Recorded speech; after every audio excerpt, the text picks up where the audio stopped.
Hello and warm greetings. Welcome to the Analyst by Vajiram and Ravi, where we would try to comprehensively cover 9 different articles in 2 different sections. In the analysis part, we'll first have a discussion with respect to the India-US relationship with special reference to the technology domain. In the second article, we'll have a discussion with respect to the menace of stubble burning and the ways to deal with it. Then, in the simplified section, we'll have a discussion with respect to 7 different articles along with the value addition. So stay tuned. Now coming to the very first article, it is about the India-US relationship with special reference to the technology domain. Now in the last 2 decades, we have been witnessing the greater collaboration between India and US in various domains. And this is reflected in the recent visit of Prime Minister Modi to US, where the centrality was given to the technology cooperation. Now this becomes really important and we will try to analyze the India-US relationship in great detail. Now this is with respect to GS2, effects of policies and politics of developed and developing countries on India's interest. Now let's talk about this relationship.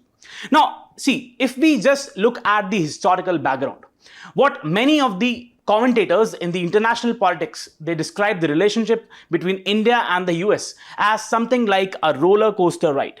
Now what does it imply? It implies that there have been periods which have been marked by cooperation and divergence. Cooperation, for example, in technology domain, cooperation in terms of the anti-counterterrorism measures, or let's say divergence, when we talk about divergence, in the form of the perception India and the US have with respect to Russia or Iran. So the period has been marked with constant ups and downs.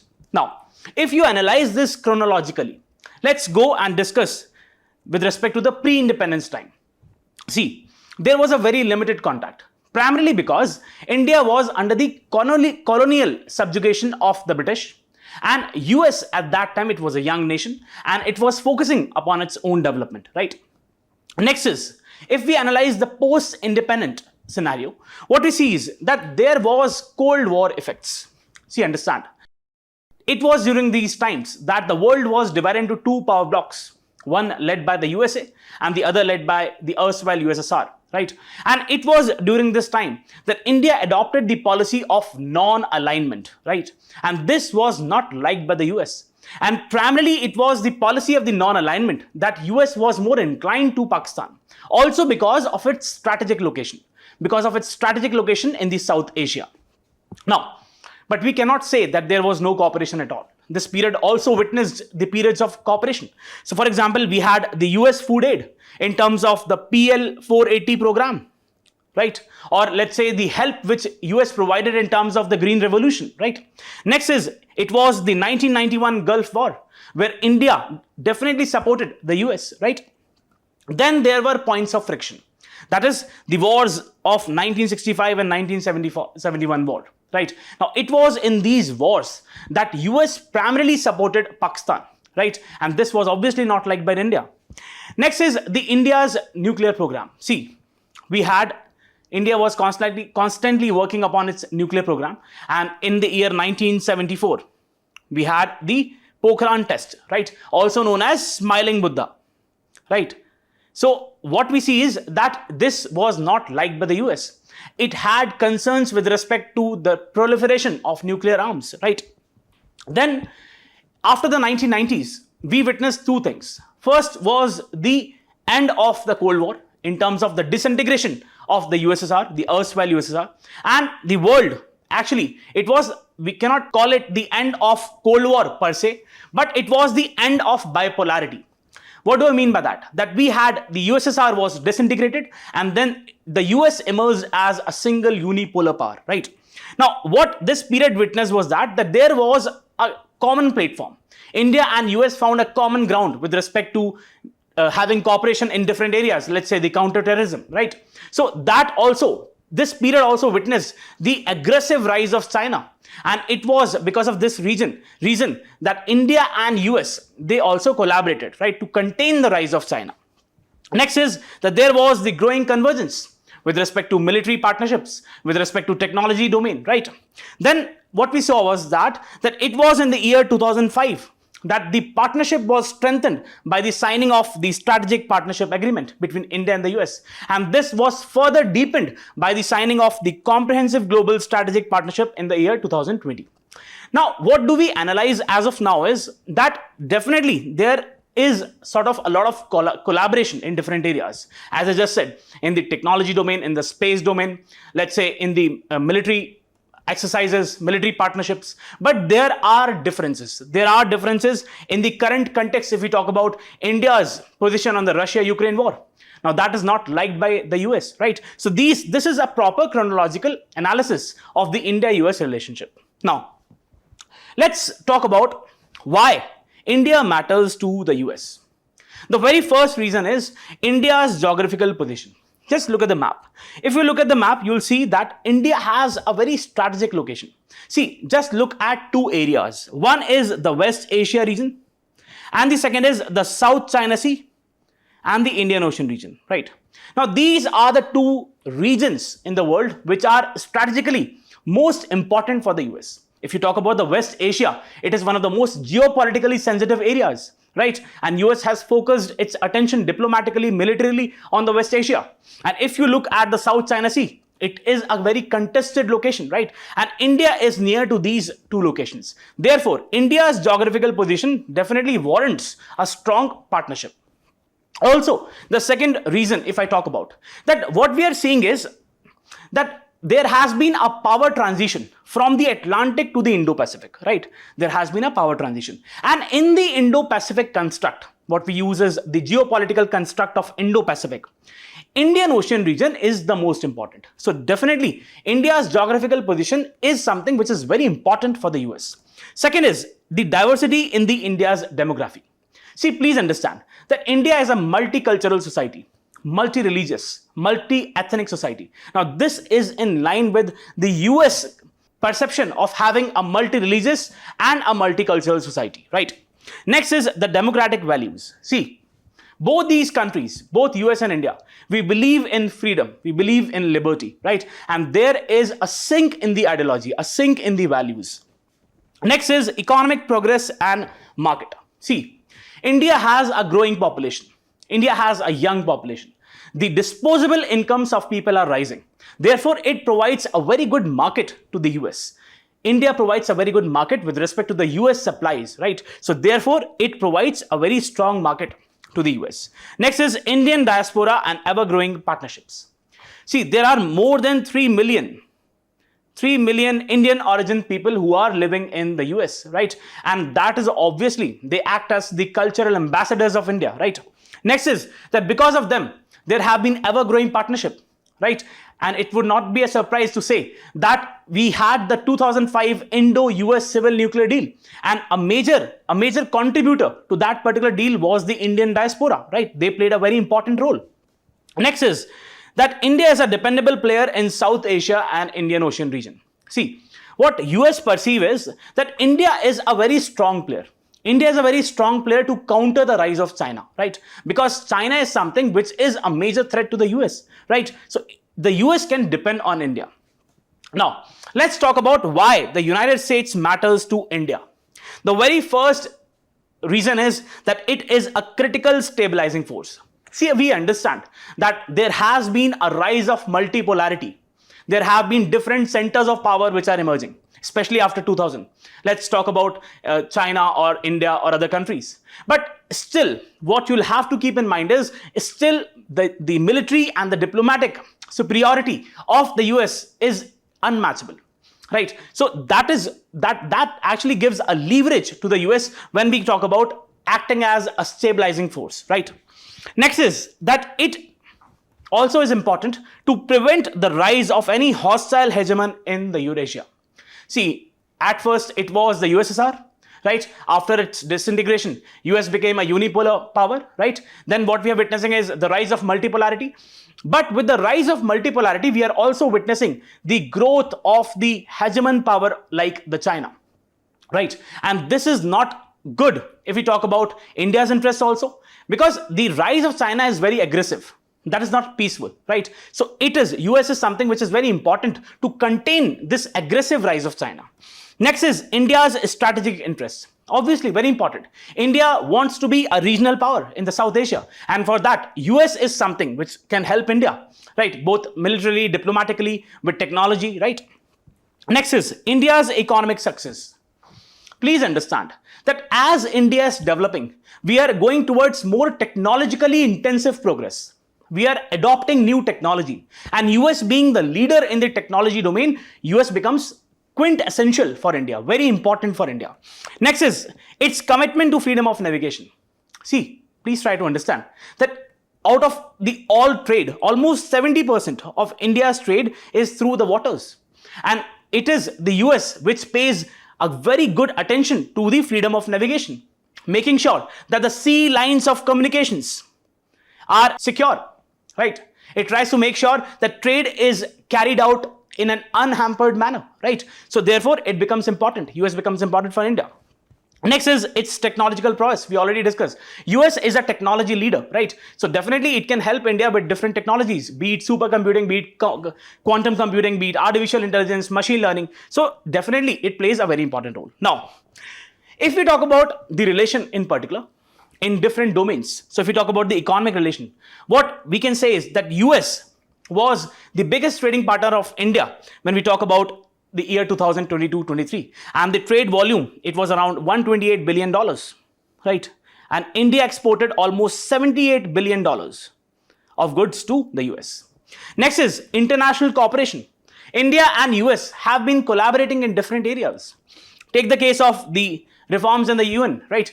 So US is actually supporting the permanent seat of India in the United Nations Security Council, or let's say the ASEAN Regional Forum, or let's say the International Monetary Fund, or let's say the World Bank or WTO. See, I understand that there are concerns with respect to these bodies, the functioning of these bodies, but more or less, being two democratic pillars, there is somewhat a convergence. Next is that we have also started the Indo-Pacific Economic Framework for Prosperity, IPEF, right? And this also has a strategic angle attached to it, so that the economic aspect can be linked to the strategic domain. Next is the Indian Ocean Rim Association. Now, US is a dialogue partner in this particular initiative. Then the US, it got admitted into the International Solar Alliance in the year 2021, right? Now, if we talk about the defense cooperation, see, in order to become a close strategic partner of US, I'm not talking about an alliance partner, I'm talking about a defense partner. The US makes the other country to sign 4 foundational agreements, right? So we have got LEMUA, we have got BECA, we have got COMCASA, and we have got GISOMIA, right? So these are the 4 foundational agreements which India has already signed with the US, right? Now, I would be really happy if with one line, you can just explain to me what these 4 agreements they talk about, right?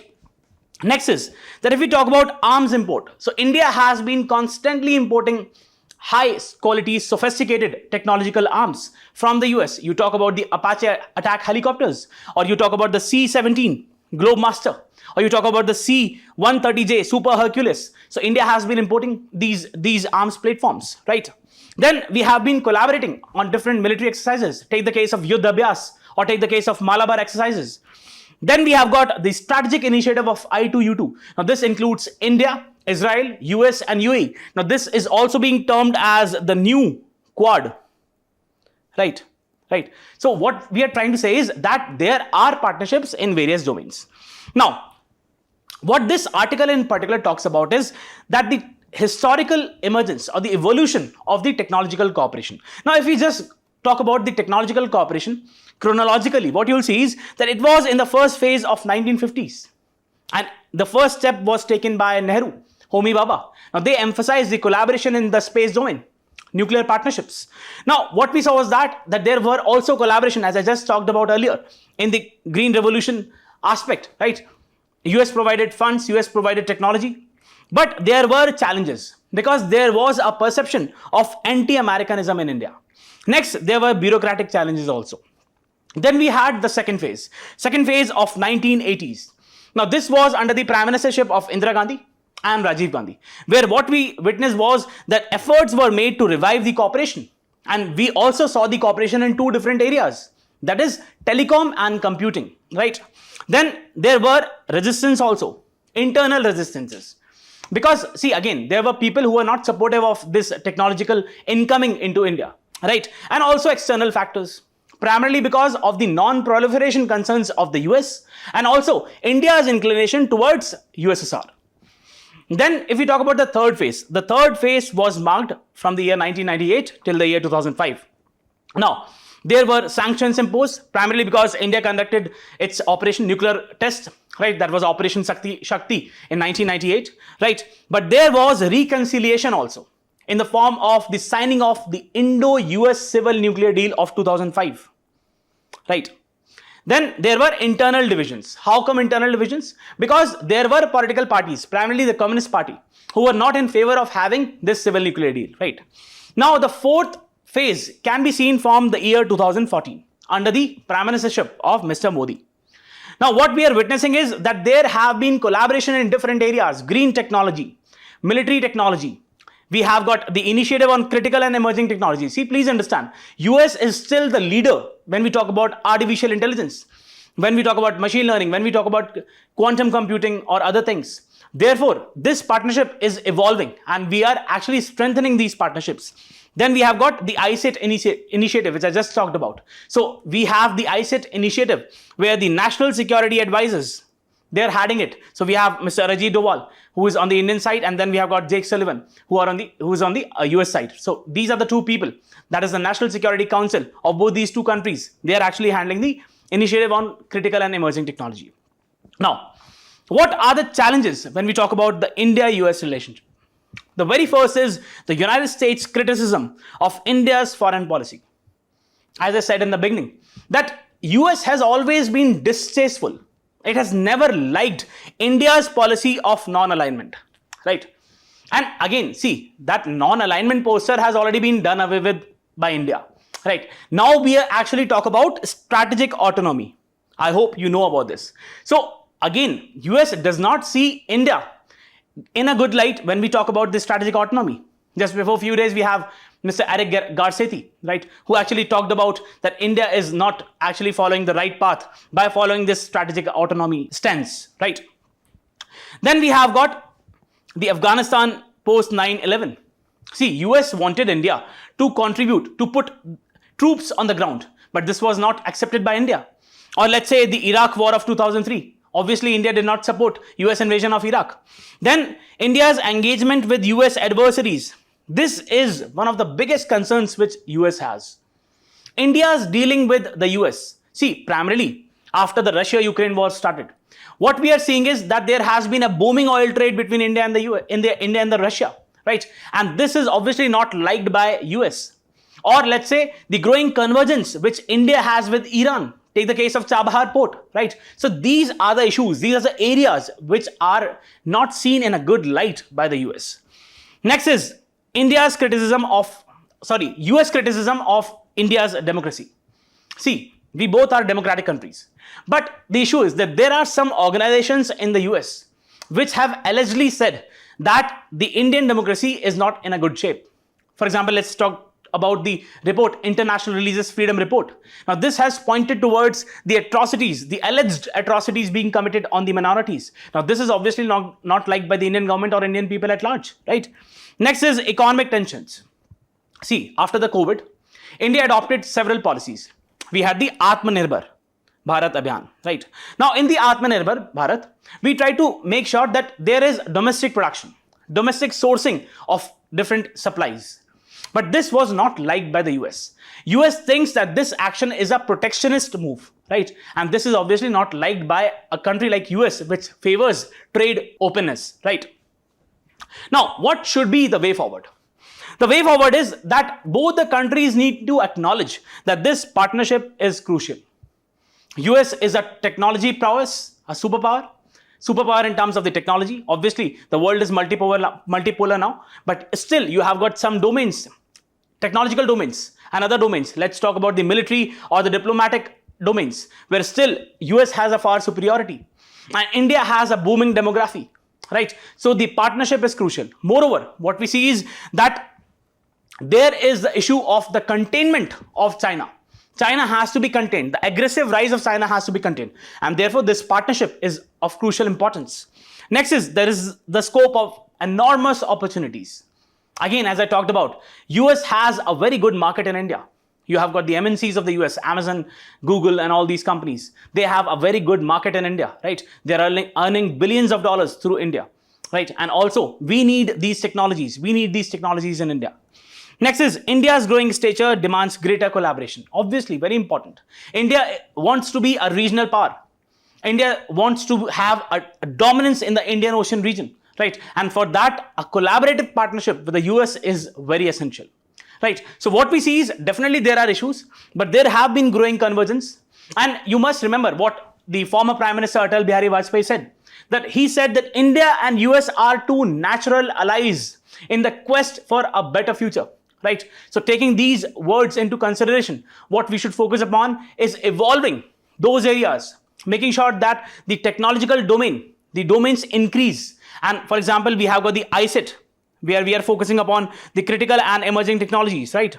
So these domains, such activities, such avenues need to increase and make sure that we have both, there is a win-win partnership between India and the US. So that is what you need to know with respect to this particular article.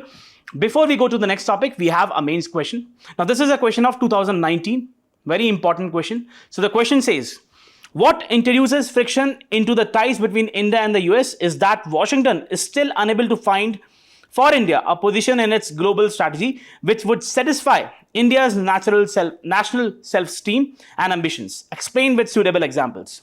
Now, this is a very important question. Do try to just write an answer on this. Then we have got a mains practice question.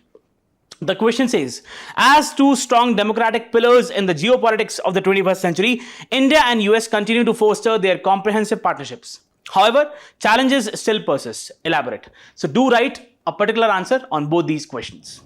Now coming to the next topic, it is about the menace of stubble burning. See, what we have recently witnessed is that in and around Delhi, you have got certain states like Haryana or the western Uttar Pradesh part, where we have witnessed the rise in the stubble burning. Now, this is something which is of a grave concern. It's not just affecting the health of the individuals, but it is also having an effect on other dimensions as well. So considering this, the Supreme Court has asked the Commission on Air Quality and Management that what are the steps you have taken, right? So this topic becomes really important and we'll try to have a detailed analysis on this. Now, this is a part of GS3, Environment, Pollution and Conservation. Now, let's first talk about this particular body, that is Commission for Air Quality Management in the National Capital Region and the adjoining areas. Now, first of all, let's talk about the status of this body. Now, this body has a statutory status. That is, it is based on, the constitution of this body is based upon a law. That is the Commission for Air Quality Management in the National Capital Region and the Adjoining Areas Act of 2021. Now, what is the purpose of this particular body? The purpose of this body is to coordinate efforts among the multiple states to control the air pollution.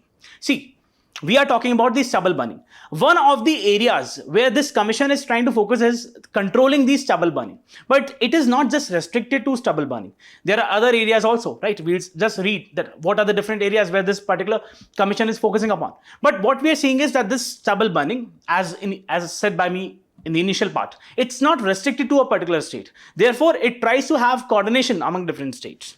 Next is it tries to consolidate various laws and agencies for better enforcement, making sure that there is proper efficiency in the process. Now, what is the jurisdiction of this particular body? See, the jurisdiction of this body, it is in Delhi. Then you have got the National Capital Region and the adjoining states. We have got the adjoining states of Punjab, Haryana, Rajasthan, UP, right? Next is, what is the focus of this particular commission? The focus is upon reducing the air pollution from industrial emissions. Different industries, they're emitting different greenhouse gases or other polluting gases. To control them, it's also one of the objective. Then you have got stubble burning, as I just said. Then we have got the vehicular pollution, right? Then we have got the dust which is emitted from the construction activities. Next is, what is the composition of this particular body? See, it actually comprises of one chairperson and it has several other members. Now, these members include the representatives from various ministries, from technical, we have got different technical experts from different state governments, and we also have the members from the Central Pollution Control Board, and the Indian Space Research Organization. Also, we have got the members from the civil society, right? Next is, what are the powers and function of this particular commission? See, one of the powers is to issue directions to different state governments and pollution control boards of different state governments so that they abide by the rules and regulation of the commission. Next is the implementation of graded response action plan. See, we have a particular action plan that is graded in nature. That is, the policies depend on, the implementation policies depend on the severity of the pollution. So as the pollution would increase, the response, the severity or the strictness of the measures would also increase. That is what GRAP is all about. And this is being implemented by this particular commission. It also enforces penalties, not just on the government, but also on industries. And it also fosters coordination among different states. So that is what you need to know about this particular commission. This commission can be really important, not just for the prelims part, but also for the mains. Now, what is a stubble? See, stubble is a straw which is left after the harvesting of grains like paddy or wheat. So just see that we have got the crop which is already harvested. Now, what is left on the ground is the stubble, right? Now, what happens is, why the stubble is burnt is that we have to cultivate the other crop. We have to cultivate the wheat, right? And it is in the end of the September or the starting of the October that the cultivation takes place, right? And we need to remove this. We need to remove this stubble. Now, removing this stubble is somewhat which is a challenging task for the farmers. Now, what are the reasons that this stubble is not being removed? Rather, it is being burnt. First is that there is lack of human resource. There is lack of human resource in terms of the labor required, right? Second is, removing this stubble is a cost-intensive process and farmers cannot afford it. Third is that what we are witnessing is the mechanical harvesting. The harvesting is being done by the machines. So it leaves behind these stubbles, right? So primarily these are the three reasons. So the easiest way which the farmers find is to just burn this particular stubble because of the lack of time, equipments and awareness. That is what you need to know. And this is how the stubble burning takes place. Now, what are the effects of stubble burning? First and foremost is that once the stubble is burnt, it leads to different gases, right? So it gives damage. It actually damages the environment. So we have got toxic gases like carbon monoxide or methane or polycyclic aromatic hydrocarbons. For example, we have got anthracene, or we have got pyrene, right? These are polycyclic aromatic hydrocarbons. And we have got different volatile organic compounds. Take the case of benzene, right? Now, what happens is that once you have got these pollutants, they actually combine and form the smog. And then it affects the air quality and the health of the people. And what we see is that the Delhi's air pollution, which we slowly witness once the winter approaches, that is primarily because of the stubble burning. Next is that it impacts the soil. See, what is happening is that once you're burning the stubble, it is actually destroying, it is first elevating the soil temperature. It is rising, it is making the temperature of the soil to rise, and that rise in the temperature is leading to the death of beneficial soil organisms. Take the case of earthworms, right? Now, this frequent burning, what it leads to is the loss of microbial population, right? And the fertility of the soil. And this reduces the level of nitrogen and carbon in the soil. It also reduces the water retention capacity of the soil, right? It also lessens the water present in the soil, the moisture present in the soil. Next is that it has impact on the human health.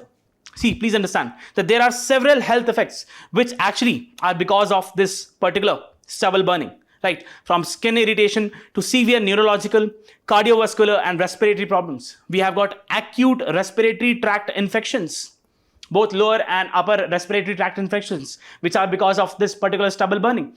And there have been studies which actually say that because of this stubble burning and other pollution sources, what we are witnessing is that there have been a rise in the number of cases of brain stroke, and that is obviously attributable. One of the reason is that of the pollution.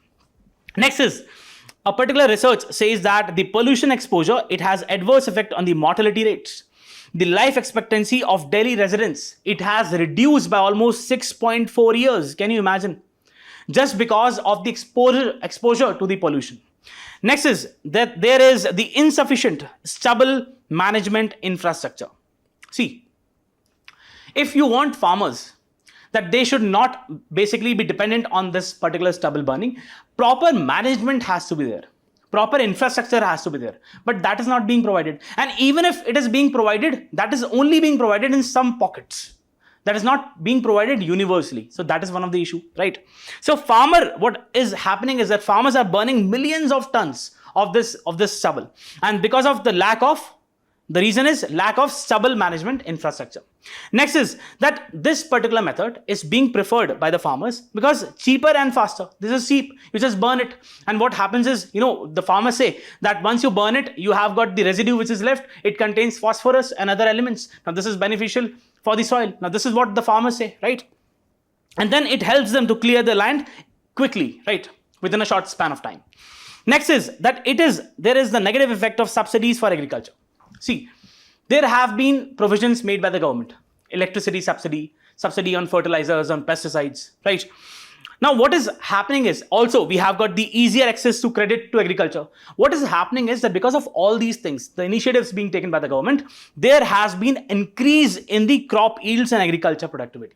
And once you have got more and more amount of crop which is being grown, you will have substantial increase in the stubble also. And that will lead to more burning of the stubble, right? So there is the negative effect of the subsidies for agriculture. And this has exacerbated the stubble burning issue, right? Now, what are the alternatives to stubble burning? The very first is the bioenzyme by PUSA.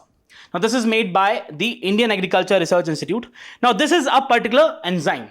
What happens is that you have got the field over there is the spray of this particular enzyme. What happens after that is that it starts to decompose the stubble and then it turns to manure, which further improves the soil quality. Also, it increases the organic carbon and soil health, and it also increases the water retention capacity of the soil, right? And it is obviously beneficial for the next cycle of the crop. Next is pelletization. See, what we can do is that paddy straw can be dried and it can be converted into pellets, mixed along with the coal. And then it can be used in thermal power plants or in fact in different industries which require heat, right? Now, this can reduce the dependence on coal and can also reduce the carbon emissions. Then we have got the happy seeder. Now, this is a tractor mounted machine which cuts and lifts the rice straw, sows the wheat and deposits the straw over the sown area as mulch. So what it does is that along with the removal of the stubble, it sows the wheat, and then what it does is that stubble is being used as a mulch. So it also retains the moisture in the soil. Next is the different state governments. For example, we have got Chhattisgarh. They have actually had innovative models. For example, we have got the setting up of Gauthans, right? These are the large areas which village owns up. And over there, what you see is the collection of this particular stubble. And that stubble is then converted into organic fertilizer by mixing cow dung with the natural enzymes. And then that can be used by different farmers. Next is that this particular stubble can be used for different purpose. For example, it can be used as a cattle feed, or it can be used as a compost manure, or it can be used in roofing of the rural areas, right? Then it can also be used for packaging material, as a packaging material. Then it can also be used for preparation of papers and for the preparation of bioethanol as well. Now, this is something which is very important, bioethanol, right? Now, what should be the way forward? First is that there has to be schemes like Manrega.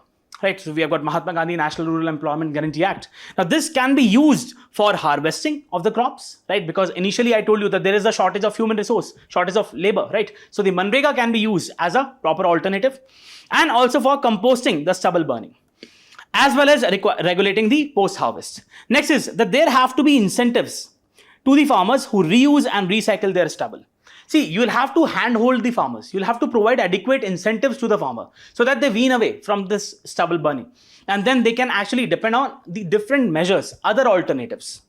Next is new and improved seed varieties. There can be new varieties. For example, we have got the PUSA Basmati 1509 and then we have got PR 126. Now, they mature quickly. And then they give you that time window where you can easily remove them, right? So it's not like that you'll have to quickly remove the stubble, right?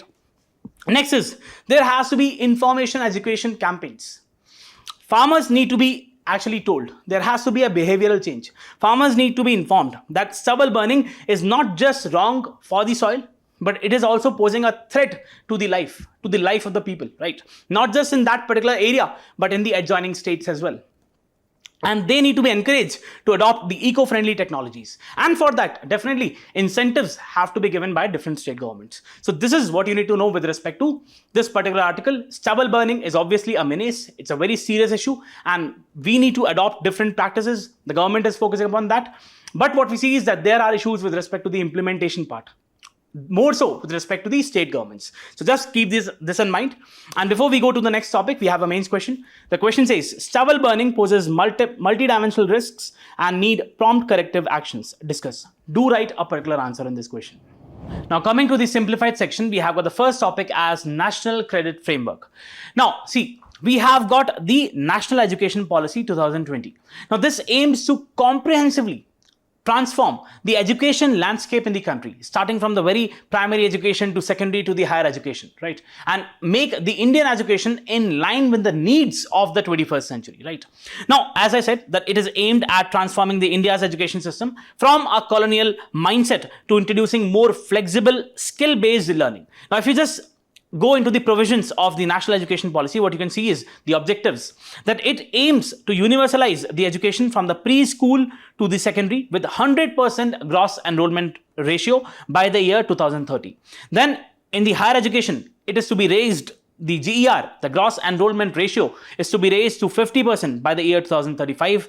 3.5 crore seats to be added in the higher education. Then there has to be no rigid separation between the academic streams, extracurricular vocational streams in schools, right? Then the NEP will aim to bring 2 crore students out of the school students back into the education system, right? Then it also focuses upon the vocational education, and that too starting from the very class 6th, right?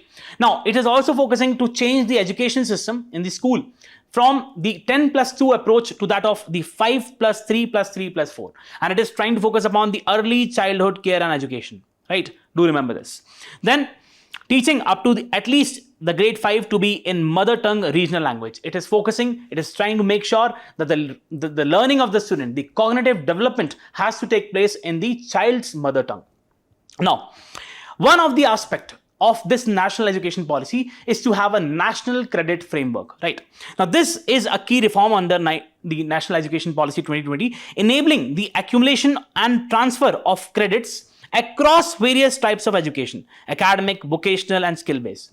See, please understand, what the National Credit Framework is, that it is basically trying to incorporate a provision, a framework, where the credits which are being earned by the students, they are being taken up and they are being held in a particular registry of that particular candidate. And that is, it's not just limited to the academic pursuits.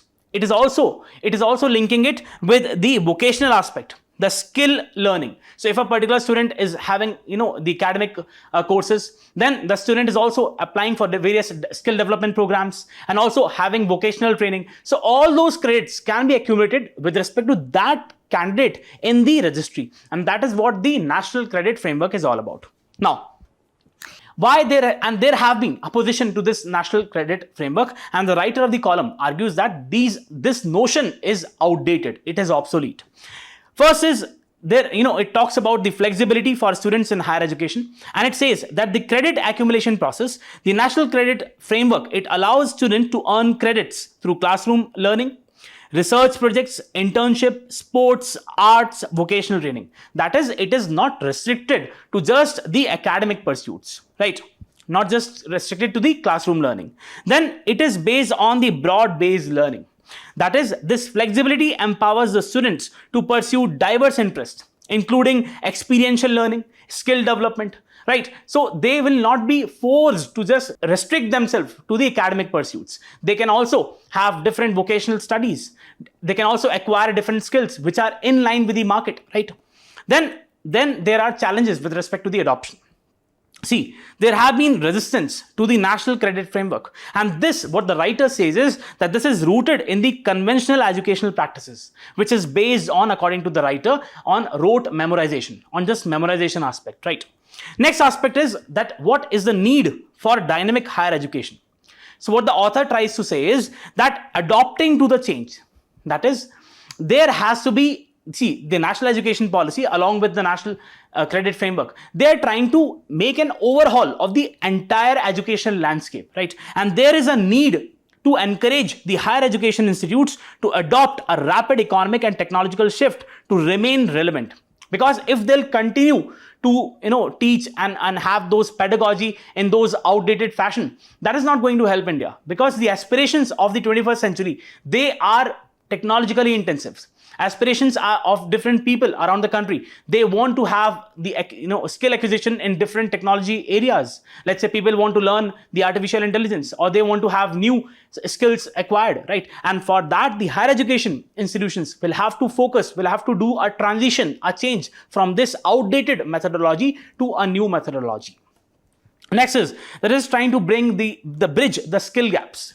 See, the higher education institutions, they should be actually urged, they should be made focused on making sure that they revise their curriculum, right, to meet the current and future job requirements. See, also according to the World Bank says that according to the education which is being provided as of now in Indian institutes, that would be able to just fulfill 26% of the future roles and jobs, right? So almost 74% of the jobs, if we just stay with the present educational curriculum or the methodology or the pedagogy, that is not going to help us, right? So therefore, there has to be a transition to a such framework, to a new framework where we focus upon these new technologies. Then the role of higher education institutes should be dual. That is, they should not just restrict upon the knowledge accretion part, but they should also focus upon equipping students with the skills needed for emerging roles and self-employment, right? So that they have the skills and they can also pursue the self-employment opportunities. Next is that there has to be focus upon continuous adaptation and democratization of education. The writer is trying to say that through the national credit framework, there would be more social equity, right? There would be more mobilization, social mobility, right?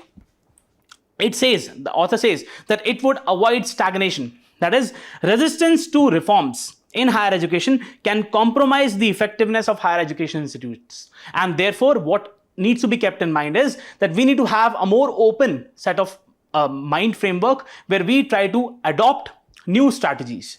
Then it also aims to democratize education. Reforms like the National Credit Framework are essential to ensure social equity and expand access to education for all and not just to the elites. That is, education should be made for all and not restricted to a particular section of the society. Then the multidisciplinary education and vocational training. See, the National Education Policy of 2020, it introduces a new concept, that is the multidisciplinary education and research university concept, right? So it is trying to focus upon this concept and the idea of MIRUs, which will nurture scholars while balancing vocational and skill-based training. Again, the idea is very simple. The knowledge is not just restricted to the academics, but also vocational aspect and skill development aspects, right? So as to make it more inclusive in nature. Then vocational training. Vocational skills should be integrated with the academic pursuits, ensuring that students gain both practical skills as well as intellectual capabilities. Right. So again, what we are trying to focus upon is that the education should not be based upon rote memorization. It should be an experiential learning. It should be based on different the pedagogy which is being followed now has to be transformed, and that can be only done once you have got the higher education institutes, or in fact the institutes which are providing the secondary or the primary education, once they transcend to a new setup, a new framework in line with the national education policy, by paying equal importance to the vocational aspect, to the skill development aspect. Next is that if we want to reimagine the higher education system, we have to balance the knowledge and skills. Equal attention has to be paid on both knowledge and skills. The National Credit Framework encourages the higher education institutes to balance the vocational training with academic research, fostering holistic development of the candidate, of the individual. Transformative role of higher education institutes. By adopting flexible and multidisciplinary curricula, the higher education institutes can play a pivotal role in shaping India's technological and economic future. See, again, as I have been saying this quite often, that we are focusing upon integrating new technologies. This is the time when new technologies are disrupting the whole system. We have got artificial intelligence, we have got quantum computing, supercomputing.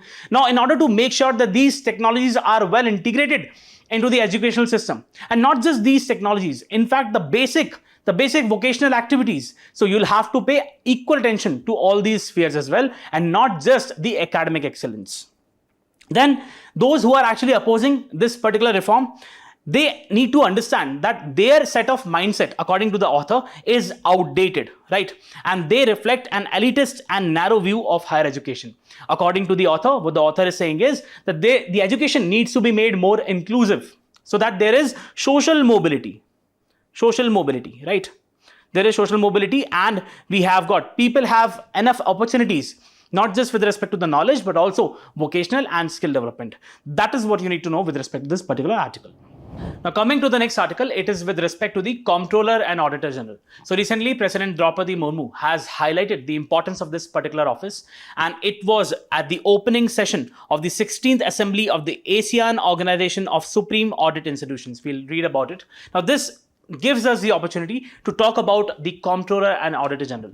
See, please understand that the Comptroller and Auditor General, also according to Dr. B.R. Ambedkar, he said that this is one of the most important constitutional offices, right? And he acts as the guardian of the public purse. So we have got the Comptroller and Auditor General of India. Now, this is an independent constitutional authority responsible for auditing the accounts of the central and state governments and public sector organizations. This is what you need to know. The CAG ensures the accountability, transparency, and efficiency in the use of public resources.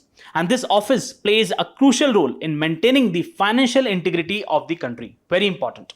Now, there are certain articles which are related to the Comptroller and Auditor General. The very first is the Article 148, which establishes this particular office, and it deals with the appointment, tenure, and independence of CAG. Now, what it says is that the CAG is appointed by the President of India, and he holds office for a term of 6 years or until the age of 65, whichever is earlier. And the removal of the Comptroller and Auditor General, it is similar to that of the process which is for the judge of a Supreme Court. Then we have got Article 149. This specifies the duties and powers of the CAG, and it also gives the power to the Parliament, which says that the Parliament may by law define the scope and extent of the CAG's function.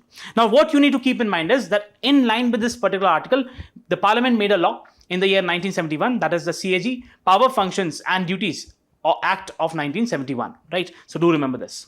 Now, then you have got Article 150. Now, this says that the accounts of the Union and the states would be maintained in a manner prescribed by the President in consultation with the CAG. Then we have got Article 151. This talks about the submission of audit reports by the CAG to the President or the Governor, who then lay those reports in the Parliament or the state legislature respectively. Then we have got Article 279, which talks about that the CAG certifies the net proceeds of any tax for the distribution of resources between the Union and the states, right? Then we have got Article 266, which talks about that the CAG audits all receipts and expenditure of the Consolidated Fund of India, the Consolidated Fund of each state, and including the public accounts and contingency fund. Then we have got Article 280, which is with reference to the Finance Commission. Now, this involves the CAG and the Finance Commission's process of revenue sharing between the central and the state government. So, if the Finance Commission wants, it can seek consultation from that of CAG. Now, what are the key functions with respect to the Comptroller and Auditor General? The first, as I said, that it audits the government accounts. The CAG audits all the receipts, expenditure, and accounts of the government, including the bodies or the authorities substantially funded by the government. So do remember that it is not just restricted to the union government or the state government. If you have a particular body which is being significantly funded by either the central government or the state government, the CAG can have audit reports on them. Then it also does the performance and compliance audits, ensuring that the government programs achieve their objective efficiently and within allotted resources. See, it is not just in terms of the money. It is also in terms of whether, looking that whether arbitrary allocations have been made or not, whether economic principles have been followed or not, whether efficiency is being focused upon or not, right? Then It also focuses upon the public sector audits, audit of the public sector enterprises and autonomous bodies, certifying the tax revenues for equitable distribution of resources between the union and the states. Right? It certifies the net proceeds of taxes. Then, significance of the CAG. What is the significance? The first is accountability. It helps the parliament and the state legislature to hold the executive accountable. See, we have a parliamentary system of government where the executive is accountable to the legislature. And CAG, as a constitutional pillar, it makes sure that the executive is accountable to the parliament, to the legislature, with special reference to the financial domain. Then financial transparency provides a transparent account of government's financial operations and expenditure. Then we have got guardian of the public purse, as I said in the beginning. So it ensures that taxpayer money is spent in accordance with the laws and regulations of the country. Now, in this article, we have got a particular organization. So we have got the ASEAN Organization of Supreme Audit Institutions. This can be important for your prelims. So this particular organization, this is a regional grouping of the International Organization of the Supreme Auditing Institutions, and it serves as a professional body for supreme audit institutions in India. In India, which is the supreme audit institution? We have got the Comptroller and Auditor General, right? It was established in the year 1979, and as ASO-SAI promotes cooperation among member supreme audit institutions in the field of public sector auditing, works towards enhancing the audit practices and capabilities. See, again, it is serving as a mechanism to have the sharing of the best practices, to make sure that proper capacity building is done for those countries who are having difficulties in auditing, right? It provides a platform for research, capacity building, knowledge sharing related to the financial governance, auditing, and accounting. This particular body has 47 member countries. Now see, this is the ASEAN wing, right? So this is restricted to the ASEAN, right? Asia. Across Asia, including India, China, Japan, Pakistan, and several others, each member country is represented by its supreme audit institutions, typically headed by the CAG or equivalent authority. In India's case, it is with respect to the Comptroller and Auditor General. So again, what the President has said is that the CAG of India plays a key role in ensuring transparency and accountability in country's public finance. It was not without reason that Indian Constitution vested the office of CAG with wide mandate and complete autonomy. So this is what the President of India has said with special reference to the CAG. This is what you need to know with respect to this particular article. Now coming to the next article, it is with respect to the data released by the PLFS, that is Periodic Labour Force Survey. Now this particular article is very data intensive in nature, right? It does not talk about the analysis part as such, but it gives you a lot of information with respect to different aspects of the employment, right? So therefore, that data can become important for your mains. Now, let's first talk about the Periodic Labour Force Survey. So the Periodic Labour Force Survey is conducted by the National Statistics Office. See, please understand, it was in the year 2019 that there were two bodies, National Sample Survey Organization and Central Statistics Organization. These were merged into one body, that is National Statistics Office. Now this provides the estimates of key labor indicators, for example, employment, unemployment, labor force participation rate, worker population ratio, and it was launched in the year 2017. Now PLF, this particularly aims to provide more frequent labor market data. See, initially we also had the data, but that was through the employment and unemployment survey, and that was quinquennial, that is once in 5 years. But we needed, data so that we can have policies that are in line with the data, that are in line with the status of the economy, and therefore PLFS is something which is very important. Now, next thing is the labor force participation rate. How you define labor force participation rate? Now, this is a percentage of the population aged 15 years and above, and that is either employed or are actively seeking for work. So if you just have a formula view, what you'll see is that labor force participation rate is equal to the labor force and the population aged 15 and above into 100. So what we are trying to focus says that we have got the section of the population which is 15 years or above who are either employed or who are actively seeking work. Next is the unemployment rate.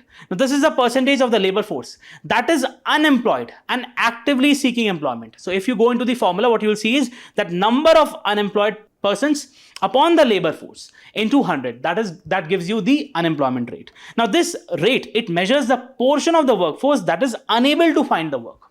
See, if you have got a particular section which is unable to find a work, it would reflect the health of the labor market. That is, what are the conditions in the labor market? Is labor market enough, or is the labor market performing well in terms of absorbing the labor, right? That is what it signifies, especially in a country with a large working age population, right? Then we have got the worker population ratio. So it is a percentage of the population aged 15 years and above that is employed. Worker population ratio indicates the proportion of the population that is working. If you just have the formula, we have got the number of employed persons upon total population aged 15 and above into 100. So these are the key metrics which are used in having the analysis of the employment scenario. Now, if we go into the analysis of this particular article, what the article says is, the report, the PLFS for the period, it tries to have a study from the July 2023 till June 2024. And it says that there has been no major change in the unemployment rate. Next, it says that there has been a minor increase in the distribution of workers in the agriculture, and the manufacturing sector shows no growth in giving jobs. The labor force participation rate, it has increased from 50.7% in 2017-18 to 63.7% in 2023-24. While for the urban areas, it has increased from 47.6% to 52%. Then LFPR, that is labor force participation rate for males in India, increased from 75.8% in 2017-18 to 78.8% in 2023-24. The participation of women. Now, this becomes really important because Indian economy, what we have been focusing upon is to increase the female labor force participation rate, right? Now, this has improved, and the LFPR for females was increased from 23% to 41.7% in this time period, that is 23-24. Now, next, what it talks about is that the labor force participation rate for Muslim women, it has increased from 15% in 21-22 to 21.4% in 23-24. Then it says that in case of Hindu women, the LFPR has increased from 26.1 to 33.3%. Then among the Sikh and the Christian women, the LFPR has increased from 19.8 to 26.7 and 34.2 to 38.3 respectively. Then in the rural areas, the unemployment rate has decreased. The unemployment rate has decreased from 5.3% in 2017-18 to 2.5% in 23-24. While for the urban areas, it decreased from 7.7% to 5.1%. The unemployment rate for male in India decreased from 6.1% in 17-18 to 3.2% in 2023-24. And the corresponding decrease for the females was 5.6% to 3.2%. Again, I said that this article is very data intensive in nature, but these numbers can be really helpful once you're writing your mains answer, right? Now, the overall unemployment rate is 3.2%. One thing which this article is talking about is the stagnation in the employment rates, right? So you can just see that the chart shows the unemployment rate of India from 2017 to 23, which has remained stagnant over the last 2 years. See, in 22-23, it was 3.2%, and in 23-24, it was at the same level, 3.2%. So this is what you need to know. Next data, it talks about, experts say that the annual survey gave a grim picture of the employment scenario. What the center is doing, center is actually claiming that there have been increase in the labor force participation rate and worker population ratio. But what you need to keep in mind is that increase is primarily because of the increase in the workers of the agriculture. See, already agriculture has a dominance of workforce where we have disguised unemployment, right? So there is the issue over there. And again, what you're witnessing is the increase in the number of workers in the agriculture. So this is not something which is good for the economy, right? If you'd have had an increase in the manufacturing sector, that would have been a different scenario. But what you're seeing is the increase is taking place in the agriculture domain. Then the unpaid family labor has also increased, and the PLFS counts this unpaid family labor as employment. So unpaid family labor is increasing, and the PLFS is counting it as a sort of the employment. Then the participation of workers in agriculture share has gone up for the 4th year in a row. Again, as I said, this is not something which is very good. Workers' participation in manufacturing is still at 11.4. Now, this is something which is very concerning. India should increase its manufacturing capacity. India should invest a lot in the manufacturing, right? So there is more productive employment, but that is what we are not witnessing, right? The share of manufacturing is providing employment is not increasing. Then the contribution of the construction work has also gone back to 12%. There is the increase in the agriculture, in the number of workers in the agriculture, but there has not been substantial improvement, or there has not been improvement with respect to the manufacturing or construction. That is what this particular article is talking about, and that is what you need to know. Now, coming to the next article, it is with respect to the Earth's twin, that is Venus. So we have got explained section in the Indian Express, which gives us the information with respect to the planet Venus. So before we talk about what's there in that particular article, let's have a comparative view with respect to the comparison. Why we say that the Venus is Earth's twin, right? So if we compare the distance, it is for the Earth, it is 93 million miles from the sun, that is around 150 million kilometers, and with respect to that of Venus, it is 108 million kilometers. If we talk about the radius, it is somewhat around 6,378 kilometers, while for Venus it is 6,052 kilometers. Now, average surface temperature, this is what something which is the most important part. It is 15 degrees Celsius for Earth, and it is 480 degrees Celsius for Venus. Then we have got atmospheric composition. So if we talk about the atmospheric composition, we have got around 78% of nitrogen, 21% of oxygen, and 1% of argon. Then with respect to that of the Venus, we have got 96% of carbon dioxide and 3% of nitrogen. This you need to keep in mind. Carbon dioxide is the most abundant gas, and it's in major proportion, right? Now, the Union Cabinet has actually approved a particular mission to Venus, now aiming for the launch in March 2028. Again, this would be India's second interplanetary mission. Please remember this. This would be India's second, because we already had the Mars Orbiter mission in the year 2013. The mission spacecraft will have different payloads, different machines, and will carry scientific instruments to study the surface, atmosphere, and ionosphere of the planet, and its interaction, how the interaction takes place with that of the sun. Why it is important to study Venus? See, as I said, that it is often termed as the Earth's twin, because the two planets have similarities in their mass, density, and size, and thought to have had water in the past. But what scientists say is that Venus, and what scientists used to say is that Venus could have supported life. But presently what we see is that the conditions on the Venus are very grim, very severe. However, the planet differs from our own in very significant ways. It says, the article says that there is the extreme high surface temperature of around 462 degrees Celsius. This is higher than even Mercury. Now, you would say that Mercury is the nearest planet, so it should ideally have the highest temperature. But the reason is that we have got a lot of greenhouse gases, and that aggravates the temperature on the Venus, right? Water vapor acting as the greenhouse gas trapping more heats, further evaporating water from the planet's surface. So you have got the carbon dioxide, you have got the water vapor, both act as heat absorbing mechanisms, right? And that substantially increases the temperature on the Venus. Then the atmospheric pressure on the Venus is much higher than that of Earth. It is similar to the pressure felt underneath the oceans on the Earth. The Venusian atmosphere is about 93 times thicker than that of the Earth. The combined heat and intense pressure have meant that no Venus lander has survived for more than a couple of hours. So the atmospheric pressure is too much on the Venus. Next is that more than 96.5% of the dense atmosphere of Venus, it is made up of carbon dioxide. Nitrogen only makes up around 3%. Again, this is also, as I said, the reason for the increased temperatures. Clouds of sulfuric acids are also present, with acid rain not uncommon. Then Venus rotates at a very slow speed, right?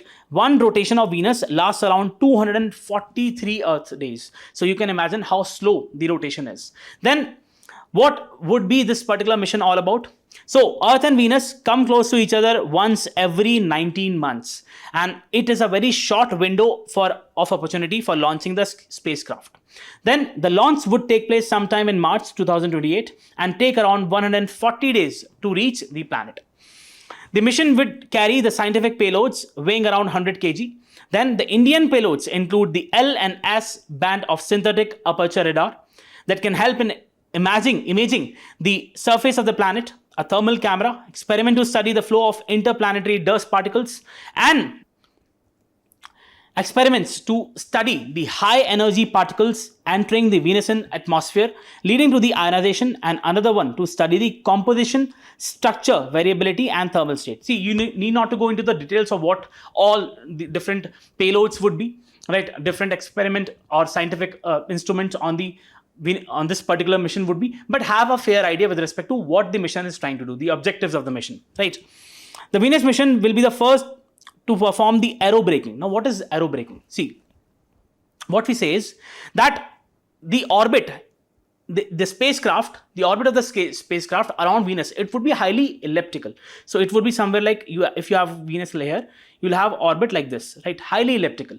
Now the distance is too much here and very less here, right? So in order to make sure that it can reach to the planet closely and observe it, it would perform the aerobraking task.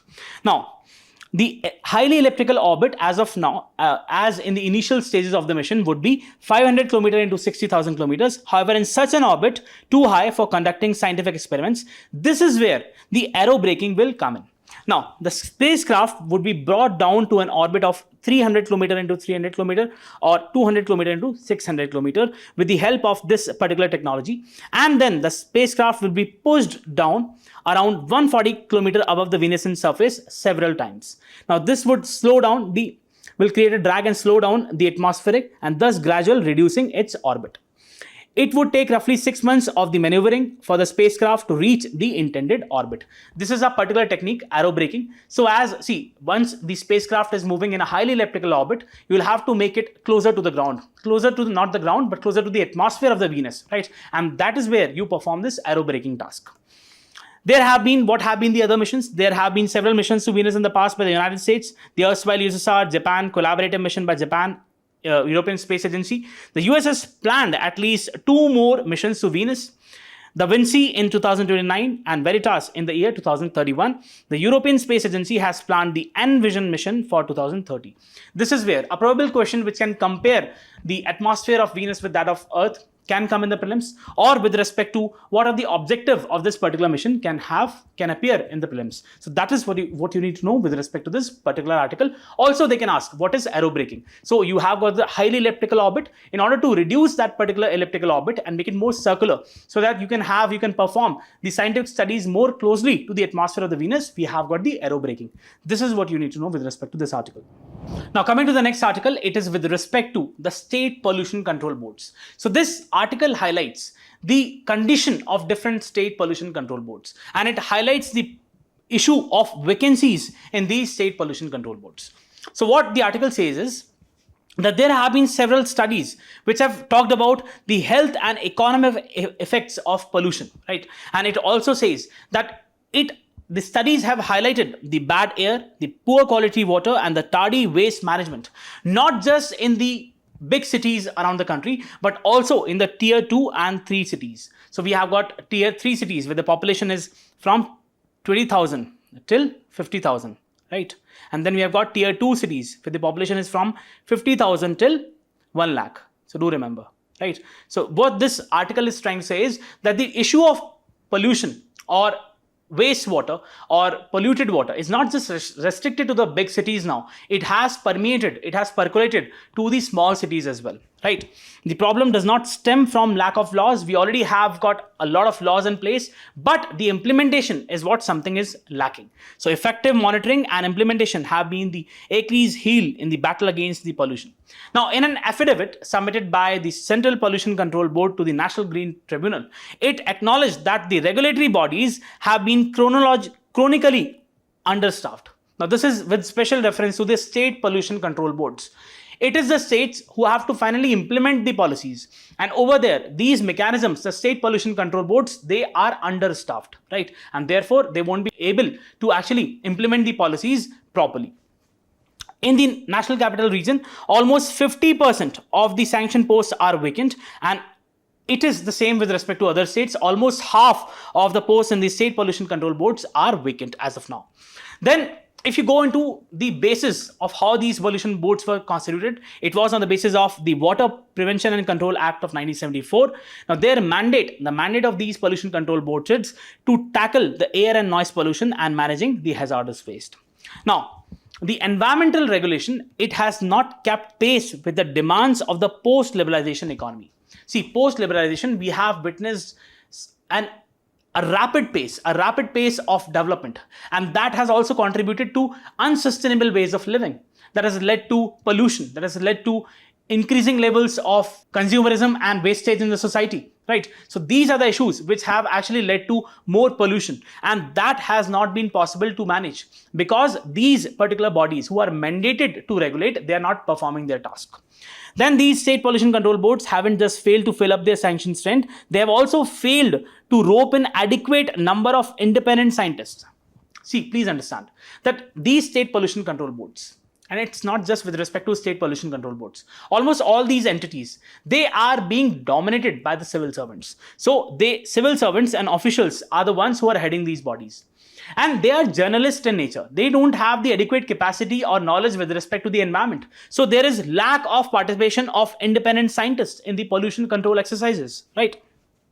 Moreover, what this article says is that mostly what happens is that the terms of the chairperson and the member secretaries of these agencies vary from a year to 3 years, and such short tenures, if you are just appointing a person as a chairman or a member for just 1 to 3 years, that person would not be able to implement the policies in a robust manner. So you need a bigger time frame. You need a time frame for at least 5 years or at least 4 years, so that the person can come, understand the issues, and then make sure that the policies are being properly implemented. So these are the issues with respect to state pollution control boards. Next is that the article has said that the problems have persisted. These problems of understaffing, of appointing these civil servants to these posts, it has actually existed for a number of years, and it has been scarcely any attempt to delineate the underlying cause. In the past 5 years, the article says that the central government has embarked upon different policies to make sure that we have got proper, ambitious, clean air. Then we have got proper waste management. Then we have got water quality improvement projects.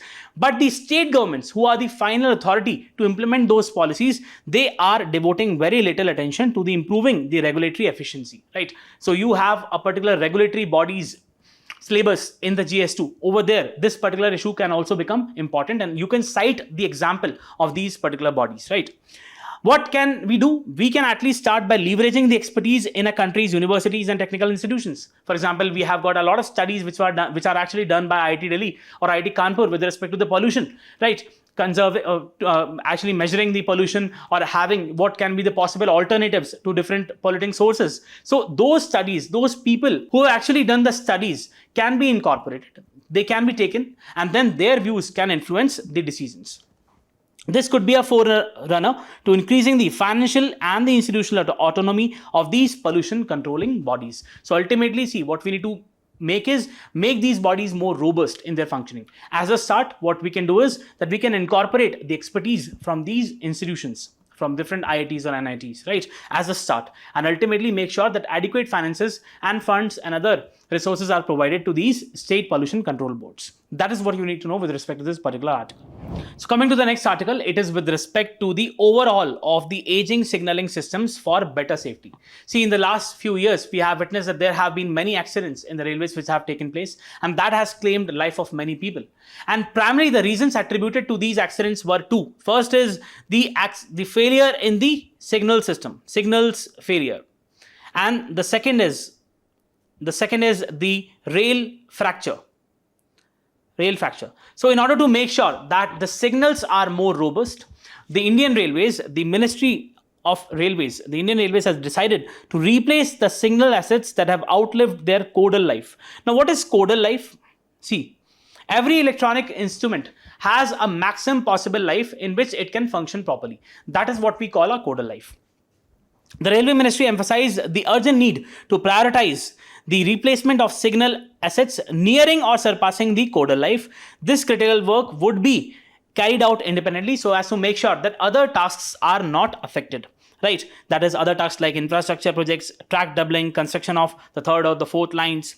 Now, they have a particular program, and you should remember it. It is Plan for the Reliability Improvement and Maintenance Effectiveness, that is PRIME, right?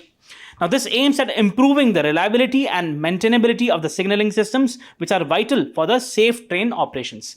Now, again, not just changing these signals, but also proper training needs to be given to the staff, and counseling need to be given on safety and maintenance protocols to the staff.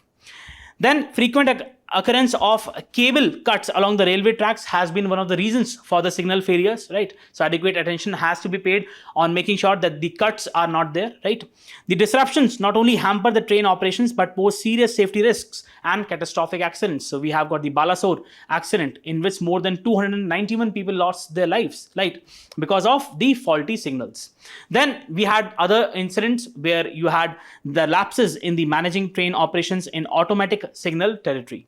Therefore, the railway has instructed the training centers to provide special focus on training of that particular staff. This is a good opportunity to also talk about the Kavach system. So you all know that we have got the Kavach. Now this is anti-collision avoidance system, right? So that the trains do not collide. Now this is an electronic radio frequency device installed in the locomotives, in the signaling system, as well as the tracks that talk to each other using ultra high radio frequencies to control the brakes of the trains and also alert the drivers. Now it comprises of many different pillars. So we have got the global positioning system, the GPS, the radio antenna, we have the radio communications, the radio antenna over here, we have got the GPS antenna which is mounted on the trains, right? Then you have got the signal lines, then we have got the GPS antenna. Now again, in proper coordination with respect to these aspects or these pillars of this technology, what we can make sure that the Kavach systems works properly, the anti-collision system works properly, and we can avoid the collision of different trains. This is what the Kavach system is. Primarily after the Balasore incident, the railway is in a mission mode to install these Kavach devices on almost all the tracks of the country, on almost all the locomotives and all the tracks of the country. This is what you need to know with respect to this particular article. Now coming to the last article of the day, it is with respect to the Spices Board of India. So the Spice Board of India, it is actually targeting the export worth $25 billion by the year 2047, which is at present at around $4.4 billion. Now, what you need to know is that the Spices Board of India, it comes under the overall jurisdiction of the Ministry of Commerce and Industry, Government of India. It's a flagship organization for the development and worldwide promotion of Indian spices. The board is an international link between the Indian exporters and the importers abroad. See, primarily the work of this board is to facilitate the exporters, make sure that they are exporting quality material outside and earning the revenues for the country. The board has been spearheading activities for excellence of Indian spices involving every segment of the industry. The board has made quality and hygiene the cornerstones for the development and promotional strategies. Now, what this particular board is aiming is to increase the exports to $25 billion. Now, again, for that, the production of the spices would have to be increased to 17 million tons to meet the India's demand of about 13 million tons and export of 2.7 million tons by 2047. India currently consumes 10 million tons and exports 1.42 million tons. Ginger exports are the fastest growing with a compound average growth rate of 27%. Now, can you just tell me that which state in India is the highest producer of ginger? Do write in the comment section. While the top export earnings are from Chile, that is around $1.1 billion. The board will focus upon enabling a sustainable, safe and chemical-free export supply chain and promote innovative and value-added products. This is what you need to know with respect to this particular article. Here we come at the end of the session. Now you all know that we have tried to make a change which is more reflective of the needs of the UPSC. So do let us know through your likes and comments. And that is it for today. All the best. Thank you.